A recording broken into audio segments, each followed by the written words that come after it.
श्री महाभारत उद्योग पर्व पुष्प 16।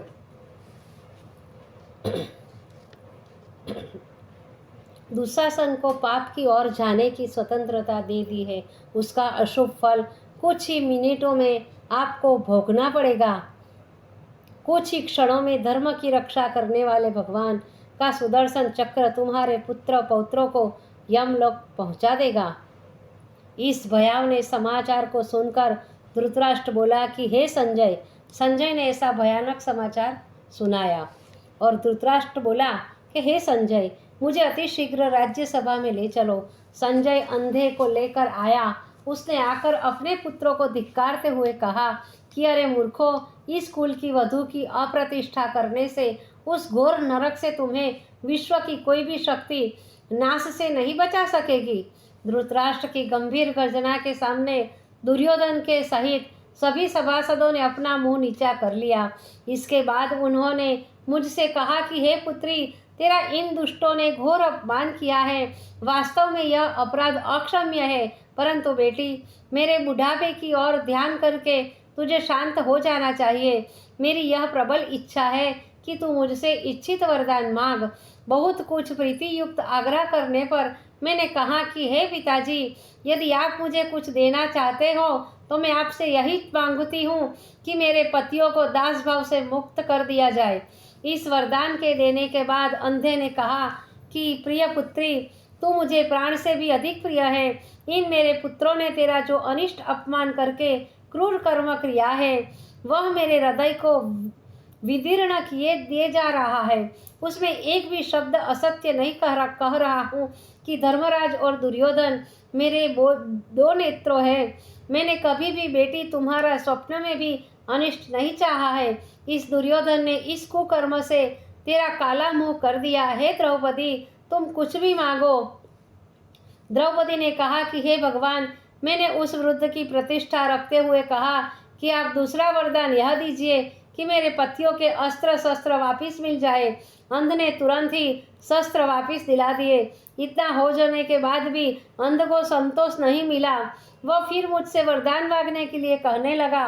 उसने अब की बार स्पष्ट कहा कि द्रुपद सुते, तुम्हारी प्रसन्नता से ही मेरे पुत्र पौत्रों की रक्षा हो सकेगी।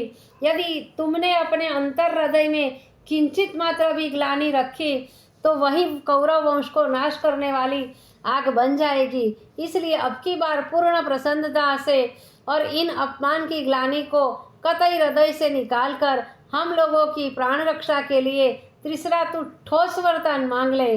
द्रौपदी ने बड़ी निर्भीकता से उत्तर दिया कि पिताजी, मैंने 2 वरदान मांगकर आपका धर्मोचित सम्मान किया है, परंतु अब आपकी इस आज्ञा को मानने के लिए मैं कभी तैयार नहीं हो सकती, क्योंकि शास्त्रों में क्षत्रियों के लिए 2 से अधिक वरदान मांगना महापाप कहा है।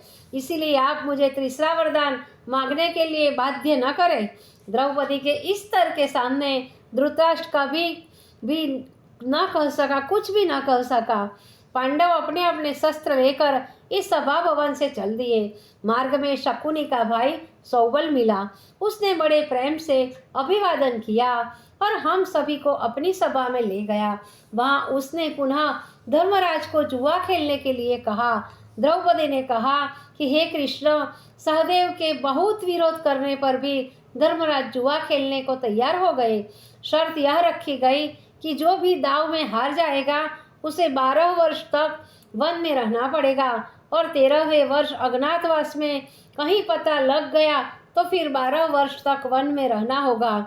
उसकी इस शर्त को धर्मराज ने स्वीकार कर लिया और इसके बाद शकुनी ने पासा फेंका। उस छलपूर्ण जुआ युद्ध में धर्मराज हार गए। वन के लिए जाते समय क्रोध करके भीमसेन ने कहा, यह प्रतिज्ञा की कि अरे दुष्ट दुशासन, तूने जिस भुजा से द्रौपदी को नग्न करने का प्रयास किया है, उसी अशुभ भुजा को मैं उखाड़ूंगा तथा दुर्योधन तेरी उस जंघा को मैं गदा से विचूर्ण कर दूंगा जिस पर तूने द्रौपदी को बैठाने का साहस किया था। और कृष्ण जी की दुहाई काल को समाप्त करने के बाद मैं समस्त कौरवों को नष्ट कर दूंगा। अर्जुन ने कहा कि मैं कृष्ण की शपथ पूर्वक कहता हूँ कि हे अकर्ण, मैं अपने तीक्ष्ण बाणों से तेरे शरीर को जर्जर करके द्रौपदी के अपमान करने की प्रसन्नता का बदला लूंगा। और वहीं पर सहदेव ने शकुनी को मारने की प्रतिज्ञा की तथा ऐसी ही प्रतिज्ञा धर्मराज ने शल्य को मारने की थी। और मैंने यह प्रण किया था कि मैं अपने सिर के बालों को तभी बांधूंगी जबकि मेरे इन बालों को दुष्ट दुशासन से जिस हाथों से पकड़ा था उसी हाथ के रुधिर से धो लूंगी। द्रौपदी ने हाथ जोड़कर रोते हुए कहा कि हे भगवान, हम लोगों ने जो भी प्रतिज्ञाएं की है वे सब आपके ही बल भरोसे पर मैं 13 वर्षों से बालों को बिना बांधे ही आज तक विधवा की भांति रह रही हूँ। आप जैसे बलवान के सहायक होते हुए भी हम लोगों की प्रतिज्ञाएं पूरी ना हो सके और हम लोग घोर कष्ट सहते रहे तो इससे ज़्यादा और लज्जा की बात क्या हो सकती है।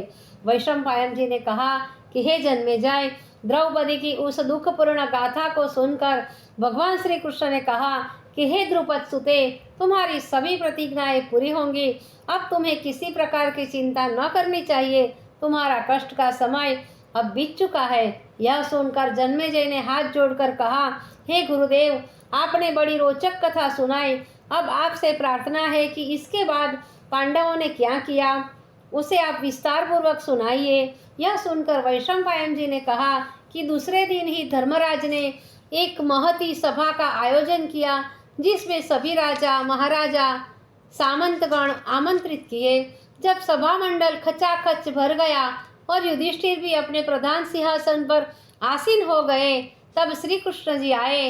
उनको आता हुआ देखकर सभी सभासदों ने खड़े होकर सम्मान किया।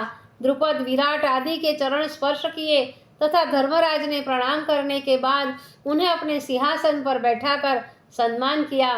फिर हाथ जोड़कर कहने लगी कि हे कृष्ण, हमें क्या करना चाहिए। मेरे ही कारण हमारे बीमादी भाइयों ने बड़े बड़े कष्ट सहे हैं।